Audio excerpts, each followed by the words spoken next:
మనకిచ్చిన అద్భుతమైన సహజీవన గమనంలో మనం ప్రయాణం చేస్తూ ఉన్నాం.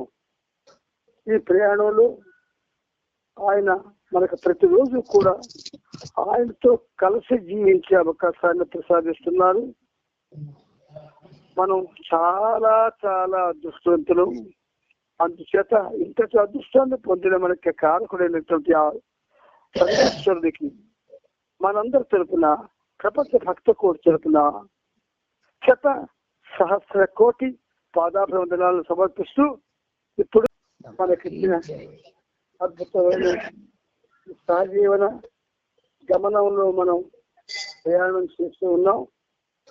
ఈ ప్రయాణంలో ఆయన మనకు ప్రతిరోజు కూడా ఆయనతో కలిసి జీవించే అవకాశాన్ని ప్రసాదిస్తున్నారు. మనం చాలా చాలా అదృష్టవంతులు. అందుచేత ఇంతటి అదృష్టాన్ని పొందిన మనకి కారకుడైనటువంటి ఆ సర్వేశ్వరుడికి మనందరి తరపున, ప్రపంచ భక్త కోటి తరపున 1,000,000,000,000 పాదాభివందనాలను సమర్పిస్తూ ఇప్పుడు చేరుకున్నాం. అందులో ఆఖరి పేర ఇప్పుడు మనం చదువుకుంటూ ఉన్నాం. నీవు నాకు ఆత్మీయురాలివి, నా ఆప్తులలో ఒకదానివి, నా విశ్వ ఆధ్యాత్మిక కేంద్రానికి 5 ధర్మకర్తలలో నీవు ఒకదానివి. అంతేకాక నా సహచర్యానికై సహచర్యం 2 ఒకే అర్థం. నా సహచర్యానికై ఎంతగానో తప్పిస్తూ ఉన్నావు. నాకు అత్యంత ప్రియమైన వారిలో ఒకరివి గనుక నిజాయితీగా నీకు ఒక సలహా ఇవ్వాలనుకుంటున్నాను. నీటి కొరకు బావి తవ్వినప్పుడు అనేక ప్రదేశాలలో తమకు నీరు దొరకడానికి చాలా సమయం పట్టినా ఒకే చోట తవ్వుతూ పోవాలి, తుదకు నీరు లభిస్తుంది. మీకు అర్థమైన వాటికి నేను వ్యాఖ్యానం చెప్పను. మందలో కలిసిపోకు, చిక్కుల్లో పడతావు. నువ్వు నిజమైన అనుభూతితో భగవంతుడు తెలుసుకోవాలని నా కోరిక. ఎంత మాట వాడారో జాగ్రత్తగా వినండి. మందలో కలిసిపోకు. 4167వ పేజీలో 2వ పేర. మందలో కలిసిపోకు. మంద అంటే గ్రూప్. మందలో కలిసిపోకు, చిక్కుల్లో పడతావు. నువ్వు నిజమైన అనుభూతితో భగవంతుని తెలుసుకోవాలని నా కోరిక. ఎంత స్పష్టంగా చెబుతున్నాడో చూడండి. ఆయన ఇది అర్థం కావడం లేదు ఎవరికి. అంచేత అర్థం చేసుకోవడానికి మీకు ఇంకా ఆయన అన్ని రకాల వనరులు ఇచ్చాడు ఆయన అర్థం చేసుకోవడానికి ఆయన చెప్పిన మాటని. కానీ మనం అర్థం చేసుకోలేకపోతున్నాం. మందలో కలిసిపోకు, చిక్కుల్లో పడతావు. నువ్వు నిజమైన అనుభూతితో భగవంతుని తెలుసుకోవాలి. నిజమైన అనుభూతితో భగవంతుని తెలుసుకోవాలి. నా కోరిక, అది నా కోరిక. ఒక పని చెయ్యమని ప్రత్యేకంగా చెబుతున్నాను. ఒక పని చెయ్యమని ప్రత్యేకంగా చెబుతున్నాను. ఇప్పటి వరకు నీవు చేస్తున్న రీతిలోనే నీ ప్రాపంచిక విధులను నిర్వర్తించు. అలా నీ బాధ్యతలను నిర్వహిస్తూనే రోజులో కొన్ని గంటలు, 1, 2, 3 గంటలు కేటాయి. ఎప్పుడు సమయం దొరికితే అప్పుడు ఒంటరిగా ఏకాంతంగా నేనిప్పుడు చెప్పే విషయం పట్ల నీవు అంకితమయ్యేలా నడుచుకో. ఆనాడు మనకి ఆ చెప్పిన మాటలు, వాళ్ళకి చెప్పిన మాటలు మనకి ఎంత చాలా షార్ప్ గా ఉన్నాయి చూడండి. మనం సాధారణంగా భగవంతుడితో మన ప్రయాణం అనేది అది వ్యక్తిగతం, సామూహికం కాదు. భగవంతుడితో మనకు సంబంధం వ్యక్తిగతమే, సామూహికం కాదు. సామూహికం అయితే మందలో కలిసిపోయినట్టే, అప్పుడు చిక్కుల్లో పడతావు. నువ్వు నిజమైన అనుభూతితో భగవంతుడు తెలుసుకోవాలని నా కోరిక. ప్రపంచ చరిత్రలో భక్తులందరూ ఎంతమంది అయితే భక్తులు ఉన్నారు అందరూ ఎవరికి వారు భగవంతుడితో సంబంధం పెట్టుకున్నారు కానీ అందరితో కలిసి సంబంధం పెట్టుకోలేదు. గుర్తు తెచ్చుకోండి. పురాణాలు చదవండి, మహామహా గ్రంథాలు చదవండి, వాగ్గేయకారుల జీవితాలు తరచు చూడండి. అంటే భౌతిక జీవితం మనుషులతో కలిసి ఉంటుంది, అది తప్పు కాదు. భౌతిక జీవితం ఆచార వ్యవహారాలతో కలిసి ఉంటుంది, అది తప్పు. భౌతిక జీవితంలో నువ్వు అందరితో కలిసి దేవుణ్ణి దగ్గర చేసుకుంటానంటే అవదు. నీకు నువ్వుగా ప్రయత్నిస్తే తప్ప భగవంతుడు నీకు చేరువ కాడు. నువ్వు ఉండొచ్చు, భౌతిక జీవితాన్ని గడపచ్చు, కానీ అది ఎలా ఉండాలంటే తామరాకు మీద నీటి బిందువులా ఉండాలని జీవితం. అప్పుడు మాత్రమే, అందుకే మందలో కలిసిపోకు అన్నారు ఆయన. చిక్కుల్లో పడతావు. నిజమైన అనుభూతితో భగవంతుడు తెలుసుకోవాలి. అంచేత మనం ఎలా ఉండాలి? మనం ఉండాలి, ప్రపంచంలో ఉండాలి, మన కర్తవ్యం నిర్వహిస్తుండాలి, భౌతిక జీవితం సాగిస్తుండాలి. కానీ నిరంతరం ప్రతిరోజు కొన్ని గంటలు ఆయనతో ఉండాలి. అలాగా ఏకాంతంగా ఉండడం అంటే సామాన్యమైన విషయం కాదది. మనసు నిన్ను ఏకాంతంగా ఉండనివ్వదు. మనసు ఈ సంస్కారాలను పురుకొల్పి మరీ నీ మీద దండెత్తేటట్టు చేస్తుంది. గుర్తుంచుకోండి. అందుకని మీరు ఈ మాటలు బాబా మాటలుగా తీసుకోండి. ఇవాళ ఉండి రేపు పోయే శరీరం మాటలు కాదు, శాశ్వతమైనటువంటి ఆధ్యాత్మిక సత్యానికి. అందుచేత ప్రియమిత్రులారా, మనం జీవితంలో ఎలా జీవించినా భగవంతుడితో ప్రతిరోజు కొన్ని గంటలు ఉండగలగాలి, తప్పదు. ఒక గదిలోకి వెళ్ళి మౌనంగా ఒంటరిగా ఏకాంతంలో కూర్చొని నిండు హృదయంతో రోధించు. ఎలా అంటున్నారు చూడండి. ఒక గదిలోకి వెళ్ళి మౌనంగా ఒంటరిగా ఏకాంతంలో కూర్చొని నిండు హృదయంతో రోధించు. రోధించమంటున్నాడు ఆయన దగ్గర. రోధించాలి. చరిత్రలోకి వెళ్తే భగవంతుడి కోసం శిరస్సులు నరుక్కున్న వాళ్ళు, ప్రాణాలు తీసుకున్న వాళ్ళు, సంవత్సరాల తరబడి తపస్సులు చేసిన వాళ్ళు ఉన్నారు తప్ప మన్నా చేసిన వాళ్ళు ఎవరు లేరు. అందుచేత ఒక గదిలోకి వెళ్ళి మౌనంగా ఒంటరిగా ఏకాంతంలో కూర్చొని నిండు హృదయంతో రోధించు. ఈ హృదయపు లోతుల నుండి రోధిస్తూ, అలా రోధించేటప్పుడు బాబా ఏం చేయమంటున్నారు? నాలోని దైవాన్ని దర్శించేలా అనుగ్రహించు.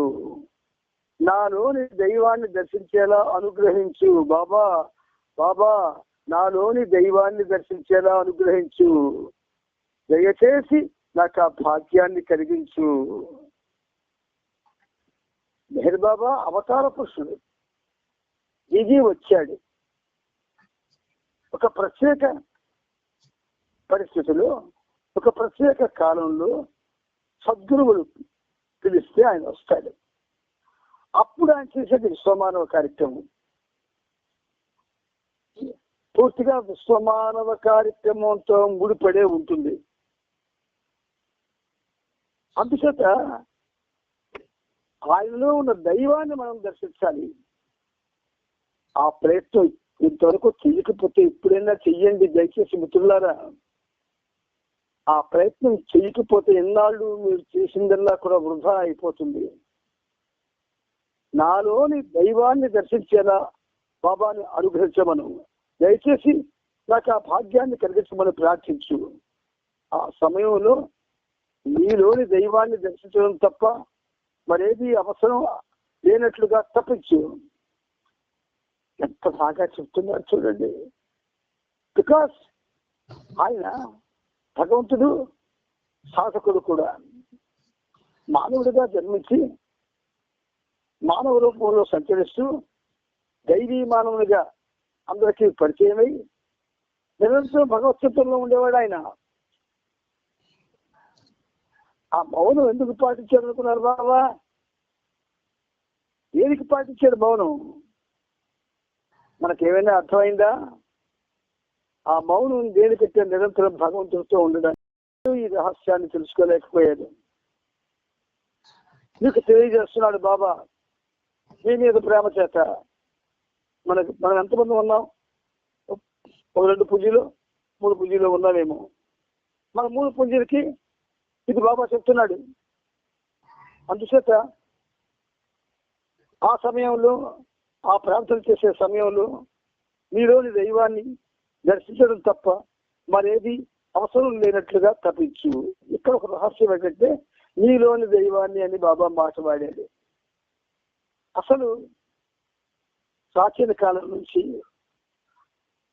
మానవుడే దేవుడు, మానవుడే దేవుడు.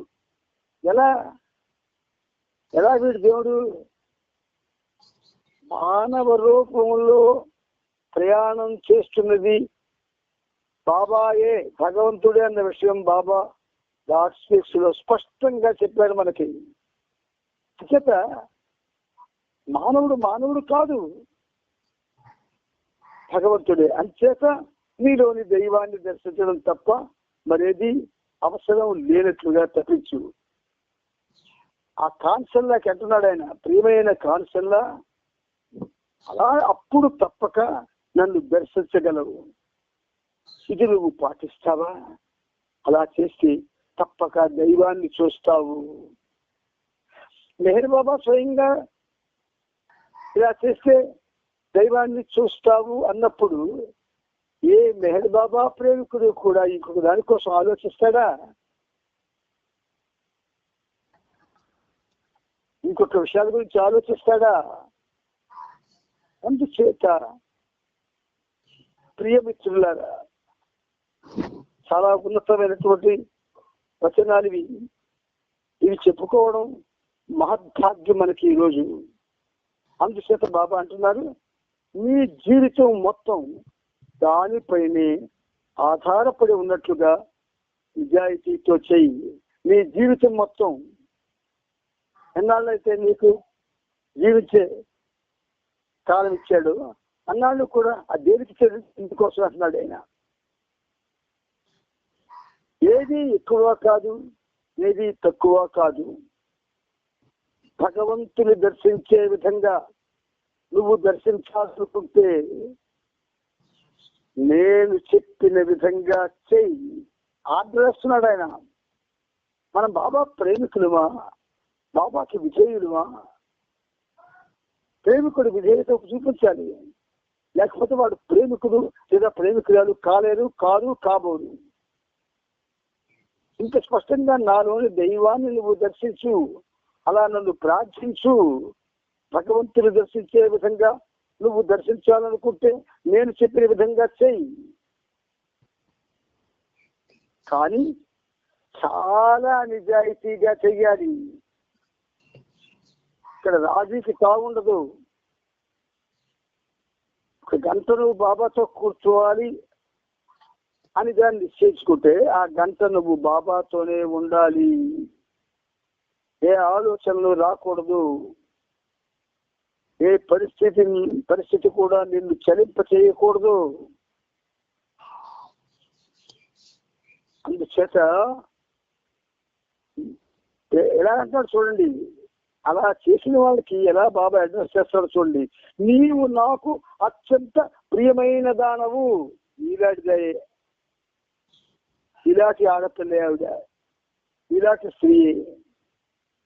బాబా అంటున్నాడు కాన్సల్లాకి, నీవు నాకు అత్యంత ప్రియమైన దానవు. ఆవిడ మనం ప్రియం చాలేమా? బాబాకు ప్రియం కావాలి అని చెప్పినట్లు ఈ విధంగా నడుచుకొని అనే ఆలోచనలు మనకు వంట పట్టవా? మనకి నచ్చవా? ఏదో ఒకలాగా జీవితాన్ని పూర్తి చేసుకుంటామా? కాదు. అత్యంత ప్రేమతో బాబా చెప్పిస్తున్నారు ఈ మాటలు. అర్థం చేసుకోండి. ఒక గంట బాబాతో, పెద్ద సమయం వద్దు, 1, 2, 3 గంటల బాబా అంటున్నారు. ఆయన ప్రేమను పొందినటువంటి సాధారణ వ్యక్తిగా మీకు 1 గంటే నేను చెప్తున్నాను. 1 గంట 60 నిమిషాలు మరి ఏ శ్వాస లేకుండా ఆయన ముందు కూర్చొని, ఇక్కడ మరొక రహస్యం కూడా మీకు చెప్తాను. ఫోటో చూడకండి.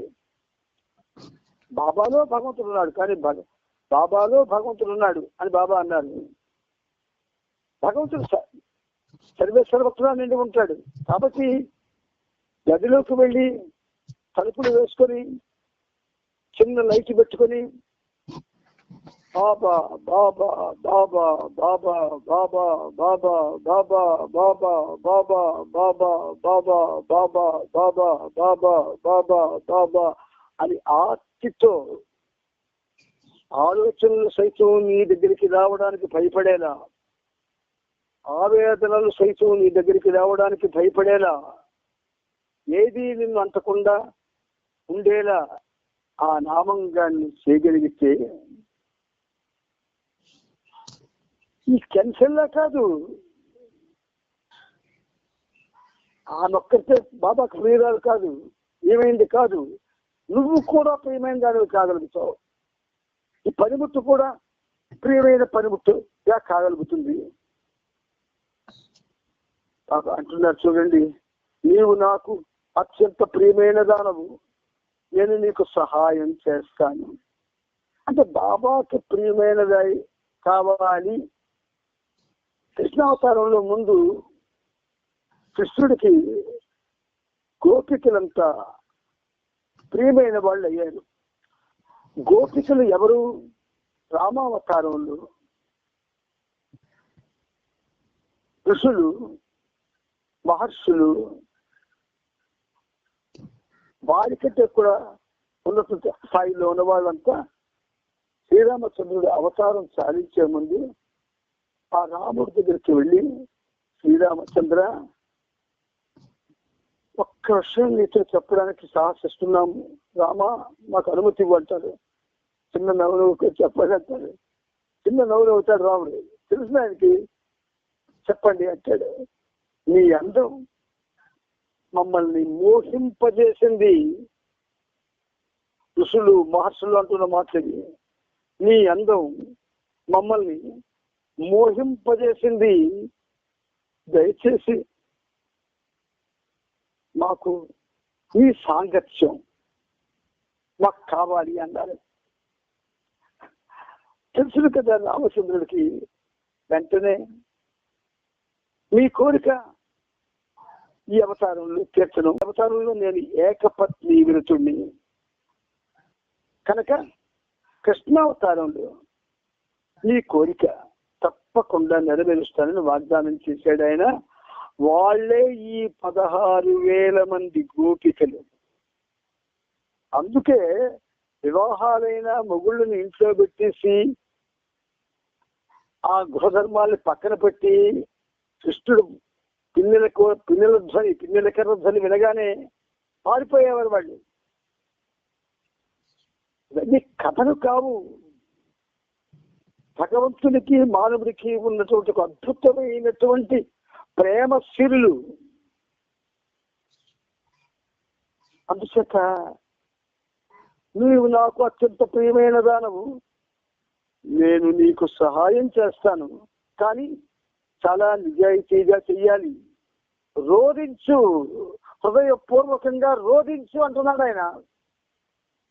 ఏనాడైనా బాబా ముందు కూర్చొని రోధించేవా? ఆయన ముందు కాకుండా ఎవరెవరి దగ్గర రోధిస్తాం మనం? దరిద్రం. ఒక డాక్టర్ దగ్గరికి వెళ్ళినప్పుడు ఏడుస్తాం, ఒక దేవాలయానికి వెళ్ళినప్పుడు ఏడుస్తాం, కానీ మన ప్రభువు మన దగ్గరికి వచ్చి రోధించబడుతుంటే రోధించదని ఎందుకు రోధించం? హృదయపూర్వకంగా రోధించు, హృదయపు లోతుల నుండి రోధించు. నిజానికి మనం ఆయనను దర్శించాలని భగవంతుడే కోరుకుంటాడు. అంటే ఇవి చాలా అపూర్వమైనటువంటి అనూహ్యమైనటువంటి విషయాలు. బాబా మనకి ప్రేమతో చెప్తున్నారు. నిజానికి మనం ఆయనను దర్శించాలని భగవంతుడే కోరుకుంటాడు. మనం ఆయన కొరకు తప్పించేదానికంటే మించి మరింతగా ఆయన తప్పిస్తాడు. ఈ మధ్య అన్నమయ్య సినిమాలో లాస్ట్ సీన్ లో అంతర్యామి అలసితి సొలసితి ఇప్పుడు ఈ శరణిదే చితిని అనే గీతం ఆలపిస్తూ అక్కడ ఉన్నటువంటి ఆ నటుడు నటించే నటన అద్భుతం. ఆయన ఏమంటున్నాడు? విముక్తి ఇచ్చిమంటున్నాడు, తనలో విలీనం చేసుకోమంటాడు. అప్పుడు శ్రీ మహావిష్ణువు స్వయంగా ఏమిటయ్యా ఇన్నాళ్ళు నన్ను నీ అద్భుతమైనటువంటి గానంతో నన్ను ఆకట్టుకున్నావు, నన్ను నీ మోహంలో పడేశావు, సడన్ గా నువ్వు ఇంకోలా ఆలోచిస్తానగా ఏమి రాసేవయ్యా నువ్వు అని ఆయన పాడినట్టు ఆ ఇద్దరు పత్నులు పాడినట్టు చూపిస్తాడు. ఇది చూసినప్పుడు హృదయం కదలకపోతే ఆ మనుషులు రాయినైనా అవ్వాలి, లేదా ఇందుకు పరిజ్ఞానాలైనా అవ్వాలి.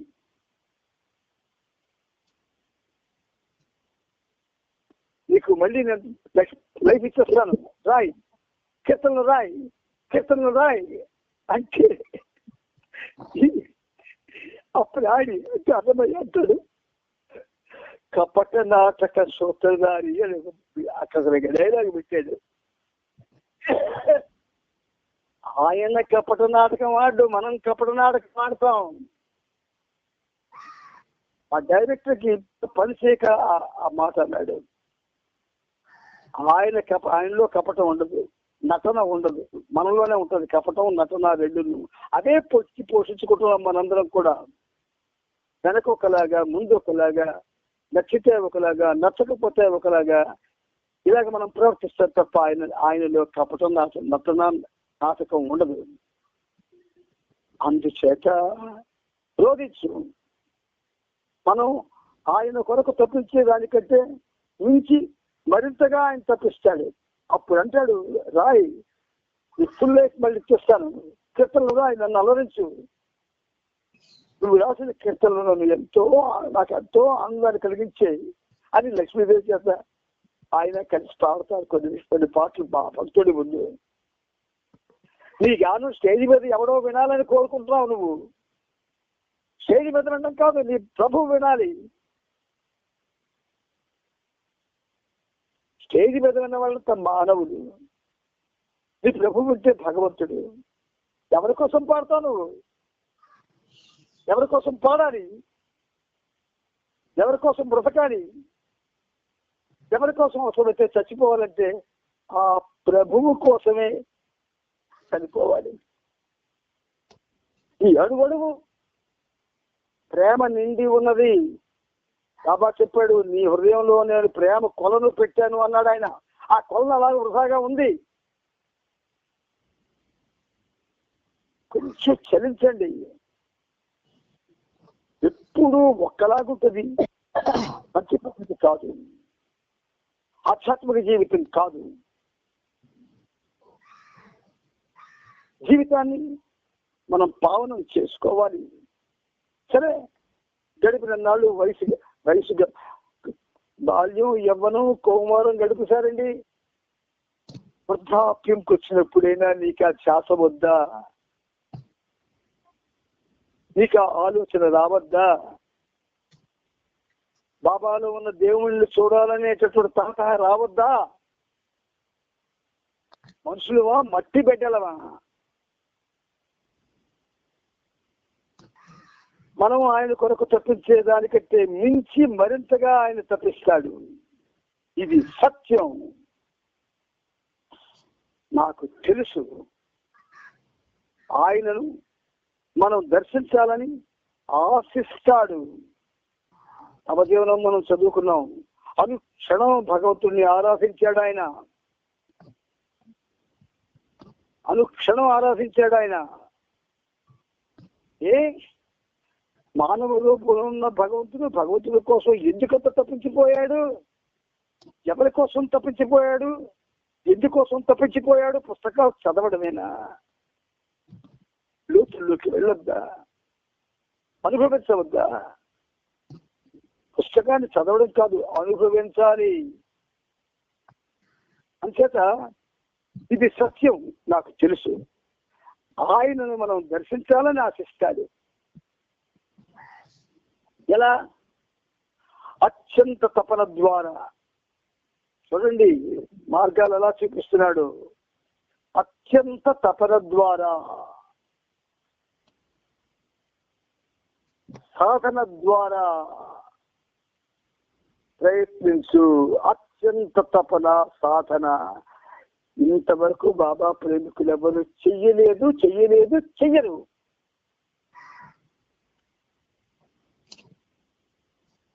యవ్వనంలో ఎలా ఉన్నారో ముసలిం తాత కూడా అలాగే ప్రవర్తిస్తున్నారు. తప్పు, చాలా తప్పు.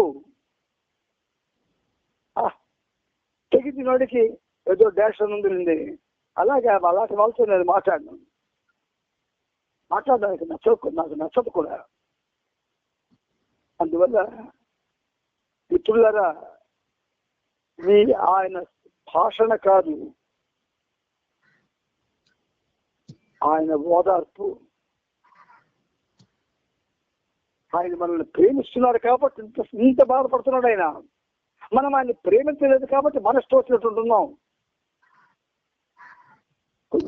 కొంచెం ఆలోచించండి. అత్యంత తపన ద్వారా, సాధన ద్వారా ప్రయత్నించు. అత్యంత తపన ద్వారా, సాధన ద్వారా తప్పించు. ప్రయత్నించు, తప్పించుకోవద్దు. ప్రయత్నించు. ఎక్కడే ప్రయత్నం ఏమి? 1 గంట బాబా ముందు కూర్చొని ఏ ధ్యానం లేకుండా మీరు బాబా బాబా అనుకోలేరా?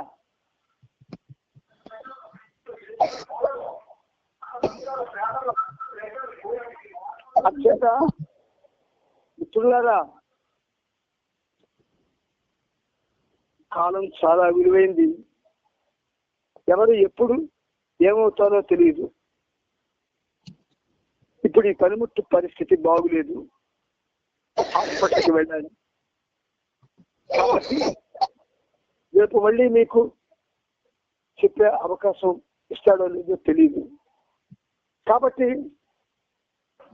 ప్రయత్నించు. Try, I will help you అని బాబా అన్నాడు. ట్రై. అబ్బా, ఆయన చెప్పని మాటలు లేవండి, వినడం లేదండి మనం. ట్రై, ప్రయత్నించు, ఐ విల్ హెల్ప్ యూ అన్నాడు. ఇవన్నీ ఇతరులకు చెప్పడానికి ఉపయోగిస్తున్నాం మన తెలివితేటలన్నీ.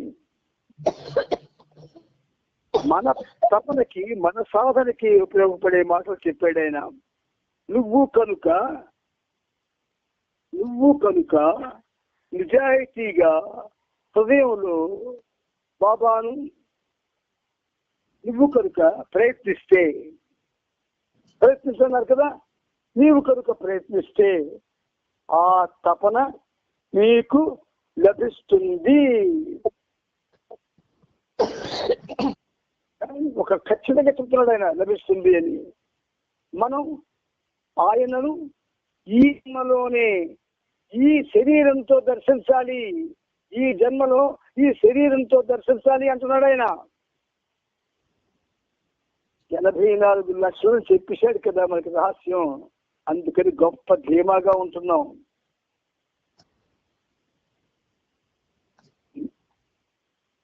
పరిణామ క్రమంలో మనం జంతువులం కాదు, చైతన్యం పూర్తి వికాసం పొందినటువంటి మానవులు. 84 లక్షలు బాబా చెప్పారు. కాబట్టి ఈ జన్మ కాబట్టి మరొక జన్మ, నీకు ఏ జన్మ గురించి ఇంకో జన్మ గురించి ఏది తెలుస్తుంది నీకు? అందుచేత నువ్వు ప్రయత్నిస్తే ఆ తపన నీకు లభిస్తుంది. మనం ఆయనను అంటే భగవంతుని ఈ జన్మలోనే ఈ శరీరంతోనే దర్శించాలి. ఇంకెంతకంతా స్పష్టంగా మనకేం చెప్పాలైనా? కాబట్టి ప్రయత్నిస్తావా అని అడిగాడు కాన్సర్లకి. దాని చిన్నగా మనకి కాన్సర్ల తప్పక ప్రయత్నిస్తానని చెప్పింది. ఎప్పుడో ఈ పనిముట్టు చేత ప్రయత్నం ప్రారంభింపజేశాడు ఆయన.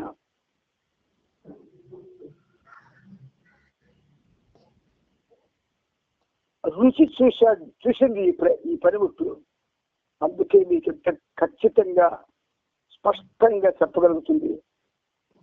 ఆచరిస్తేనే చెప్పగల తెలివి వస్తుంది. ఆయన కూడా అవకాశం ఇస్తాడు. ఆచరించండి, మిగతావన్నీ మానేయండి. యవ్వనంలో ఉంటే చేయలేరు. యవ్వనంలో లేని వాళ్ళు తప్పకుండా ఇది చేయండి. ప్రభు చరిత్రం 10వ భాగం 4167వ పేజీలో ఉన్నది. అది ఒకసారి ఆ పేజీ మొత్తం జిరాక్స్ చేసి ప్రతిరోజు చదువుకోండి, రోధించండి, ఎగ చెందండి. బాబా గురించి రోధించండి. మే 14వ తేదీ టోనీ రూత్ బెర్త్ బాబాతో రెండోసారి సమావేశమైంది. ఆ సమావేశంలో బాబా ఆమెకు ఈ విధంగా వివరించి చెప్పాడు. నువ్వు నాతో ఏమీ చెప్పకపోయినప్పటికీ నేనంతా గ్రహించగలను. నాకు సర్వము తెలుసు. అందువలన నేను నీకు మాత్రమే ప్రత్యేకంగా దేన్నైతే వివరిస్తున్నానో దానిని నీవు తీవ్రంగా పరిగణించు. మహావిష్ణువుకు, ఆయన మహావిష్ణువు, శ్రీ మహావిష్ణువు. నీకు ఇంకా మీ శరీరంలో చలనం కలిగినట్టుగా నాకు అనిపించట్లేదు. లేదు బాబా, శ్రీ మహావిష్ణువు సామాన్యుడు కాడు. ఏమనుకుంటున్నారు ఆయన్ని? రాత్రి పడుకునే ముందు నువ్వు శ్రీ మహావిష్ణువు అని నాకు ఆయన ప్రతిసారి చెప్పిస్తున్నావు.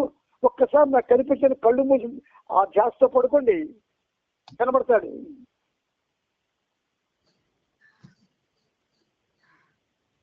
నువ్వు నాతో ఏమీ చెప్పకపోయినప్పటికీ సర్వము తెలుసు. అందువలన నేను నీకు మాత్రమే ప్రత్యేకంగా దేన్నైతే వివరిస్తున్నానో దానిని నీవు తీవ్రంగా పరిగణించు. ఏదో నాకు ఆశ్చర్యం వేస్తుంది. అందరికీ భార్యలో అందరికీ చెప్పాడానా? భారతదేశంలో మాత్రం ప్రత్యేకించి ఎక్కువగా ఎవరికి చెప్పలేదు, తన మందని వాళ్ళకి తప్ప. అందుకే మనం ఈ కర్మ అనుభవిస్తున్నాం.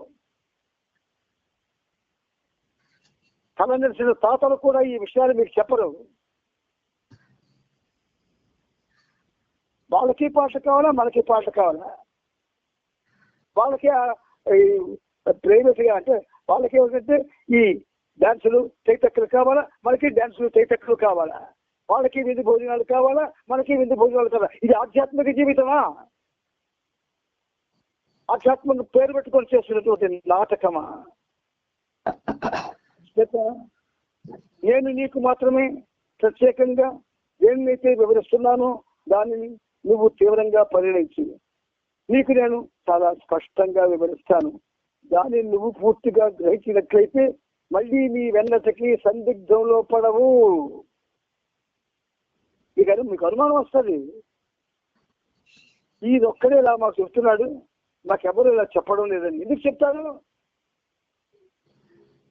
నీకు చెప్తే నేను ఆచరించాలి కదా, అంటే చెప్పండి. నేను అందరూ ఒకే త్రోవలో నడుస్తున్నారు. త్రోవ మారడానికి ఇష్టపడడం లేదు. తనను తాను ఘనమైన దానిగా ఊహించుకోవడం, ఆ తరువాత కృంగిపోవడం మనసుకి అలవాటు. కొన్నిసార్లు పూర్తి విశ్వాసంతోనూ, మరికొన్నిసార్లు పూర్తి సందేహాలతోనూ నిండిపోయి ఉంటుంది. అందువలన మనం సత్యం కొరకు అన్వేషించే ప్రయత్నం చేసినప్పటికీ కొన్నిసార్లు సాధకుడు చిక్కుల్లో పడతాడు, హృదయం వీడివారినట్టు భావన కలుగుతుంది. భగవంతుడు మరియు భగవంతుని ప్రేమించుట చిన్న పిల్లలాట కాదు. ఎంత బాగా అన్నాడు చూడండి. ఇంతకన్నా స్పష్టంగా చెప్పాలా?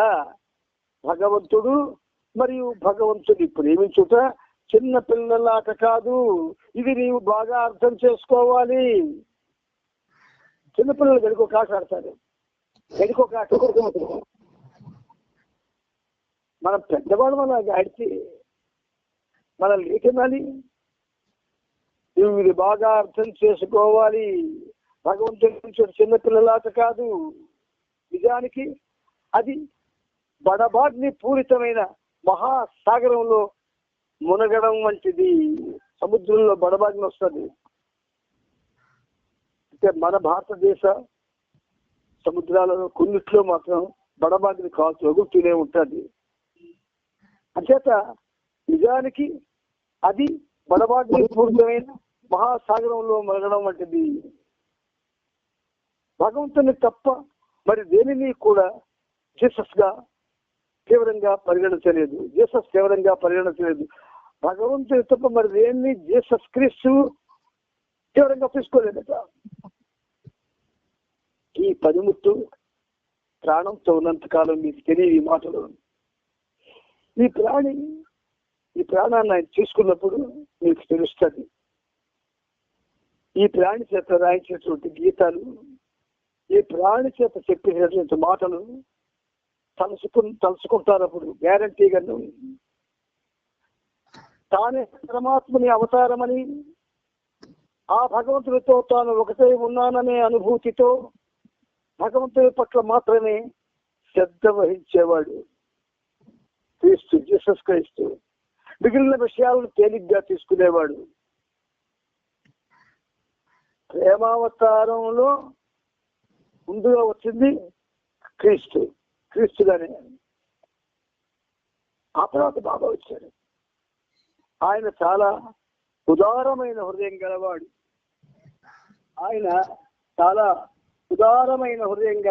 క్రీస్తుడు అంటున్నాడు, బాబా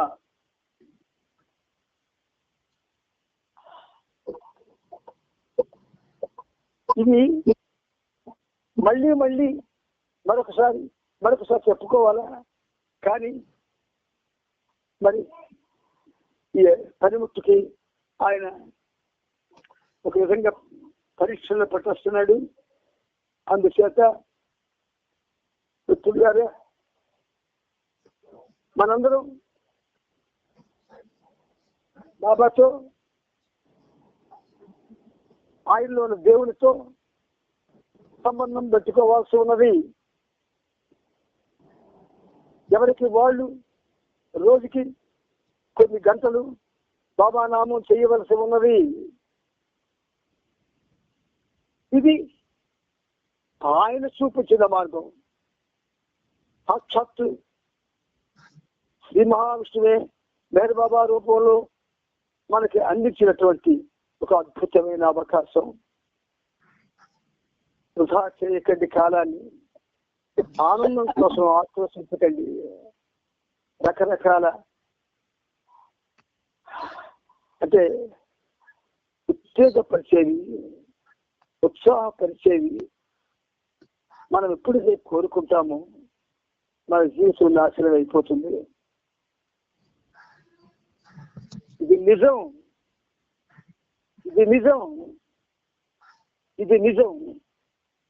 మీరు నమ్మొచ్చు, నమ్మకపోవచ్చు. అది మీ సంస్కారాల మీద ఆధారపడి ఉంటుంది. అందుచేత దయచేసి మీరు బాబాని హృదయపూర్వకంగా నమ్మండి, హృదయంలో ధ్యానించండి, బాబాతోనే ఉండండి. ఇంకే విధంగా జీవించడానికి ప్రయత్నం చేయవద్దు. అవతార్ మెహర్ బాబా की जय.